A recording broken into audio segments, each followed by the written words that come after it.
அவர்களே, மக்களே மக்களுக்காக மக்களால் நடத்தும் ஆட்சி மக்களாட்சி என்றார் அமெரிக்க முன்னாள் குடியரசுத் தலைவர் திரு ஆப்ரஹாம் லிங்கன். இன்றைக்கு அமைந்துள்ள மக்களாட்சி மலர்வதற்கு மக்களிடம் உள்ள பெரும் எதிர்பார்ப்பு, அவர்களுடைய எதிர்பார்ப்புகளை இப்பேரவையின் கவனத்திற்கு கொண்டு வந்து அதனை செயல்படுத்துவதற்கான திட்டங்களை, சட்டங்களை அமல்படுத்த வேண்டிய பொறுப்பு இப்பேரவைக்கு உள்ளது. அதிகமான மக்கள் அதிக நன்மைகளை இந்த ஆட்சி காலத்தில் நன்மை பெற்றுள்ளார்கள் என்கிற வகையில் நம்முடைய செயல்பாடுகள் அமைய வேண்டும். இங்கே அனைவரும் சமம்.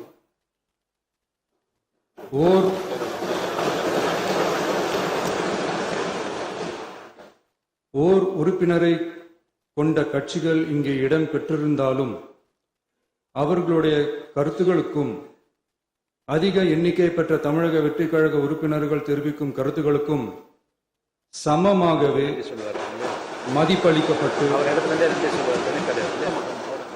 நல்லவை ஏற்கப்பட்டு, அல்லவை நிராகரிக்கப்பட்டு, ஜனநாயகத்தின் இதயமாகவும் மூளையாகவும் இப்பேரவை செயல்பட வேண்டும்.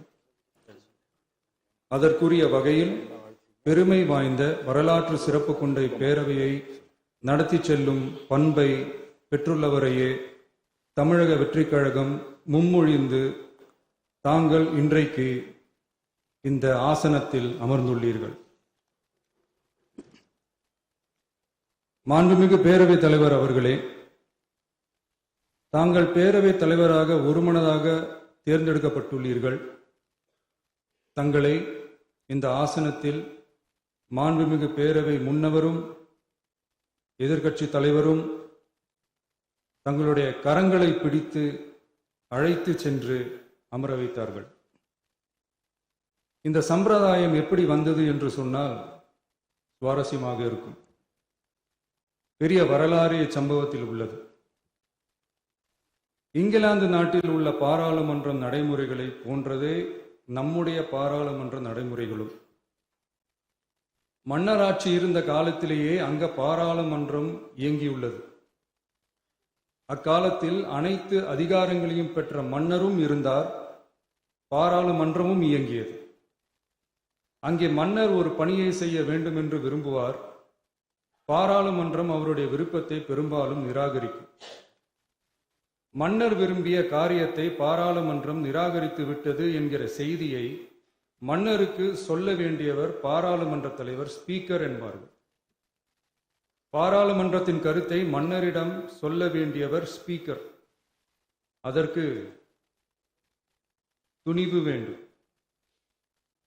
சில பணிகளை செய்வதற்கு தான் பாராளுமன்றத்தின் அனுமதி வேண்டுமே தவிர அந்த ராஜ்யத்தில் உள்ள எந்த பிரஜைக்கும் மரண தண்டனை விதிக்கும் அதிகாரம் மன்னருக்கு உண்டு. தான் விரும்பியதை பாராளுமன்றம் நிராகரித்து விட்டது என்று சொல்லும் ஸ்பீக்கருக்கு மரண தண்டனை விதிக்கும்படி ஆணையிடுவார். தலையை வெட்டி விடுங்கள் என்று ஆணையிடுவார்கள். இது பலமுறை நடந்ததால் யாருமே இந்த ஸ்பீக்கர் பதவிக்கு வர விரும்ப மாட்டார்கள். எனவே புதிதாக பாராளுமன்றம் அமையும் போது ஸ்பீக்கர் பதவிக்கு ஒருவர் அறிவிக்கப்பட்டவுடன் அவர் உடனே தலை தப்பித்தால் போதும் என்று ஓட்டம் பிடிப்பார். அணை முன்னவரும் எதிர்க்கட்சி தலைவரும் அவரை தடுத்து நிறுத்தி அவர் கைகளை பிடித்து இழுத்து வந்து ஆசனத்தில் அமர வைப்பார்கள். இதுதான் அந்த காலத்தில் இருந்து வந்த மரபு. ஜனநாயக முறை ஏற்பட்ட பிறகும் இம்மரபு தொடர்கிறது. நிச்சயமாக தமிழக வெற்றி கழக உறுப்பினர்கள் அனைவருமே உங்களுக்கு உதவிகரமாகவே இருப்பார்கள் என்கிற வாக்குறுதியை இந்நேரத்தில் அளிக்க விரும்புகிறேன். பேரவையின் மாண்பையும் கண்ணியத்தையும் பேரவை உறுப்பினர்களின் கண்ணியத்தையும் காக்க வேண்டிய பொறுப்பை உங்களிடத்தில் ஒப்படைத்திருக்கிறார்கள். தற்காலிக பேரவைத் தலைவர் பொறுப்பில் மிக சிறப்பாக பணியாற்றிய நம்முடைய உறுப்பினர் திரு மூவி கருப்பையா அவர்களை சந்திக்க நேற்றுக்கு சென்றிருந்தேன். அங்கே முந்தைய பேரவைத் தலைவர்கள் படங்களை கண்ணுற்ற போது, அவர்களை பற்றி அறிந்த போது உண்மையிலே எனக்கு பெருமிதம் தந்தது. ஏனென்றால் எடுத்துக்காட்டாக விளங்கும் திரு ஜே சிவ சண்முகம் பிள்ளை, டாக்டர் யு கிருஷ்ணராவ், திரு எஸ் செல்லப்பாண்டியன் அவர்களுடைய வரிசையில் மிக சரியான ஒருவரையே நாம் முன்மொழிந்துள்ளோம் என பெருமை அடைந்தேன். அதே போன்றுதான் நம்முடைய பேரவை துணைத் தலைவர் அவர்களும், நீங்கள் இருவருமே மிக சாதாரண குடும்பத்தில் பிறந்து மக்கள் பணியாற்ற வேண்டும் என்கிற அவாவில் செயல்பட்டு வந்தவர்கள். குணம் நாடி குற்றமும் நாடி அவற்றுள் மிகை நாடி மிக்க கொளல் எனும் வள்ளுவரின் வாய்மொழிக்கேற்ப சட்டமன்ற நடவடிக்கைகள் சீராக, செம்மையாக, அமைதியாக நடைபெறும் வகையிலும் சட்டமன்ற ஜனநாயக பண்புகள், நெறிமுறைகள் பேணி பாதுகாக்கப்படும் வகையிலும் இந்த அவைக்கு பேரவைத் தலைவரும் பேரவை துணைத் தலைவரும் பெருமை சேர்ப்பீர்கள் எனும் நம்பிக்கை எனக்கு உண்டு. அரசியலுக்கு அப்பாற்பட்டு மனிதர்களை மதிக்கும் நல்ல பண்புகள் நிலைநாட்டப்பட வேண்டும். தமிழ் பண்பாடு போற்றப்பட வேண்டும். அவையின் மரபும் மாட்சிமையும் மதிப்பும் காக்கப்பட வேண்டும் என்ற நல்லெண்ணத்தின் அடிப்படையில் அந்த பதவி ஏற்றுள்ள தங்கள் இருவராலும் காப்பாற்றப்படும் என்னும் நம்பிக்கையை மீண்டும் தெரிவித்து என் உரையை நிறைவு செய்கிறேன். நன்றி, வணக்கம். மாண்புமிகு பேரவை துணைத் தலைவர்கள் நன்றி உரையாற்றுவார்கள். ஹலோ.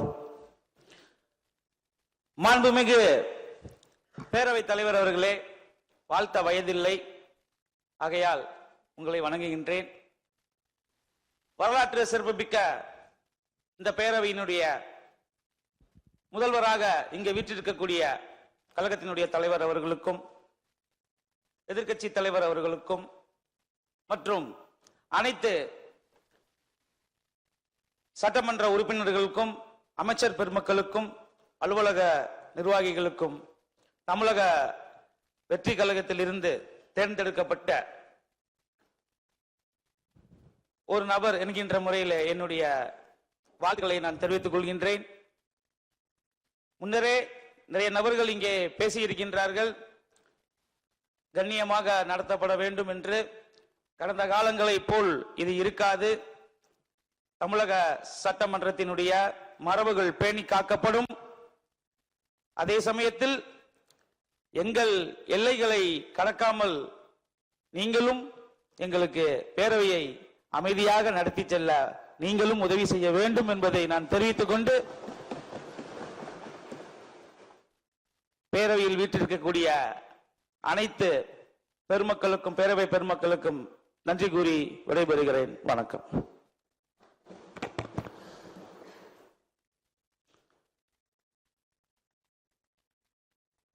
எங்கள் வாழ்வும் எங்கள் வளமும் மங்காத தமிழென்று சங்கே முழங்கு என்று தமிழ்த்தாயை வணங்கி தொடங்குகிறேன். மக்கள் நெஞ்சங்களில் நீக்கமர நிறைந்திருக்கிற போற்றுதலுக்குரிய இந்திய திருநாடே வியப்பால் விழிகளை உயர்த்தி தமிழ்நாட்டிலே இப்படி ஒரு முதலமைச்சரா என்று விழிகளை திறந்து போற்றி பாராட்டுகிற மாண்புமிகு தமிழ்நாடு முதலமைச்சர் அவர்களுக்கும், மாண்புமிகு அமைச்சர் பெருமக்களுக்கும், உடன் பொறுப்பேற்றிருக்கும் மாண்புமிகு பேரவை துணைத் தலைவர் மாண்புமிகு திரு மு ரவிசங்கர் அவர்களுக்கும், மாண்புமிகு எதிர்க்கட்சி தலைவர் அவர்களுக்கும், வாழ்த்துறை வழங்கிய அனைத்து சட்டமன்ற கட்சி தலைவர்களுக்கும், மாண்புமிகு பேரவை உறுப்பினர்களுக்கும், பத்திரிகையாளர்கள் மற்றும் ஊடக நண்பர்களுக்கும் என்னுடைய பணிவான வணக்கங்களை முதலில் தெரிவித்துக் கொள்கிறேன்.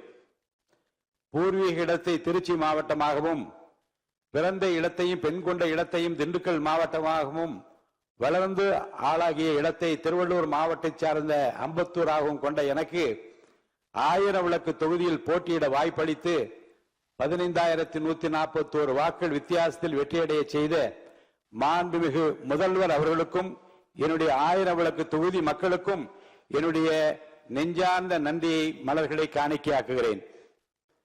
1980ஆம் ஆண்டு சட்டமன்ற உறுப்பினராக பொறுப்பேற்ற நான் முதல் நாள் இந்த வளாகத்திற்கு வந்தபோது என் தகப்பனார் ஜான் சாமுவேல் அவர்களும் தாயார் கமலம் சாமுவேல் அவர்களும் என் மூத்த அண்ணன் கிருபாகரன் அவர்களும் மூத்த அண்ணன் ஆரோக்கியராஜன் அவர்களும் இங்கே அமைந்துள்ள செயின்ட் மேரிஸ் சர்ச்சுக்கு அழைத்து சென்றார்கள். ஜெபம் செய்த பின்னர் என் பெற்றோர், சிறிய வயதில் பெரிய பொறுப்பு உனக்கு கிடைத்திருக்கிறது, நல்ல பெயர் வாங்க வேண்டும், நம் வீட்டு வாசலில் நின்று நம்ம யாரும் கேள்வி கேட்க கூடாது, நீ பெரியவர்களை மதிக்க வேண்டும், தவறான வருவாய் எந்த காலத்திலும் வீட்டுக்குள் வரக்கூடாது, யாருடைய சாபத்திற்கும் நீ ஆளாக கூடாது என்று அறிவுரை கூறி நெற்றியில் சிலுவை அடையாளமிட்டு முதல் நாள் சட்டமன்ற கூட்டத்திற்கு ஒரு எல்கேஜி பிள்ளையை பள்ளிக்கு அனுப்பி வைப்பது போல அனுப்பி வைத்த நாட்களை நான் நினைத்துக் கொண்டுதான் வளாகத்துக்குள்ளே வந்தேன். 38 ஆண்டுகளாக உன் கண்ணின் இமை போல என்னை காத்து இந்த உயர்வான இடத்திற்கு நான் வர வேண்டும் என்று விரும்பிய என் துணைவியார் கிரேஸ் ஜெயந்திராணி அவர்களை நன்றியோடு நினைக்கிறேன். பொது வாழ்வில் என்னை வளர்த்து உருவாக்கி ஆளாக்கிய பெருமை புரட்சி தலைவர் எம்ஜிஆர் அவர்களுக்கு தான் உண்டு. இதே சட்டமன்ற வளாகத்தில் 84ஆம் ஆண்டு புகாரே இல்லாத சட்டமன்ற உறுப்பினராக உங்களை பார்க்கிறேன். யாரை கேட்டாலும் கண்ணியமானவர், நல்லவர் என்று சொல்கிறார்கள். இந்த நற்பெயரை எப்படி எடுக்க முடிந்தது என்று புரட்சி தலைவர் என்னிடம் கேட்டார்.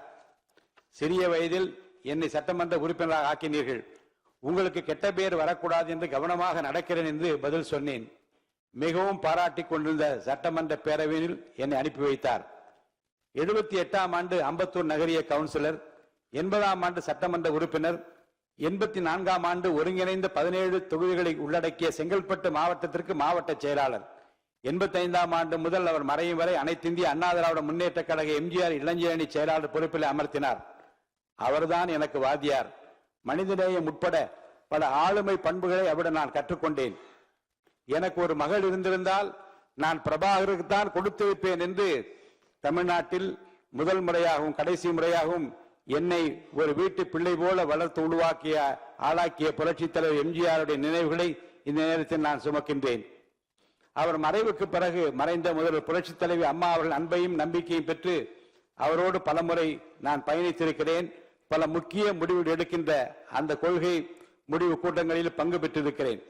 மக்கள் தலைவர் மூப்பனார் அவர்களோடு பொதுவாழ்வு பயணம் தொடர்ந்தது. காங்கிரஸ் பேரியக்கத்தின் மாபெரும் தலைவரான அவர் தனி இயக்கம் கண்டபோது அவரின் அரசியல் தனி செயலாளராக பணியாற்றினேன். எனக்கு கிடைத்திருக்கிற மிகப்பெரிய சொத்து ஜேசிடி பிரபாகர் என்று பொது மேடையில் அவர் என்னை பாராட்டி பேசினார். மீண்டும் புரட்சி தலைவி அம்மா அவர்களின் தலைமையில் திராவிட முன்னேற்ற அனைத்து இந்திய அண்ணா திராவிட முன்னேற்ற கழகத்தின் முதுபெரும் தலைவர் அவருடைய தேர்தல் நேரத்திலே எதிர்த்து 2011ஆம் ஆண்டு வில்லிவாக்கம் தொகுதியில்